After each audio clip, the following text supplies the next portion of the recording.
कि शायद मुस्लिम नहीं है, उसने उसको गोली मार दी। সাল 2025 22 এপ্রিল জম্মু ও কাশ্মীরে পহেলগাঁও সশস্ত্র জঙ্গিরা পর্যটকদের উপর হামলা চালায়। নয় নয় করে আজ 1 বছর পার সেই ভয়াবহ ঘটনার।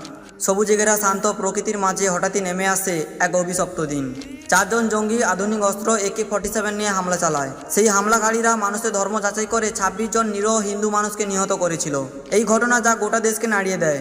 সেই মর্মান্তিক হামলার পর ভারত ও পাকিস্তানের মধ্যে চরম উত্তেজনা সৃষ্টি হয়।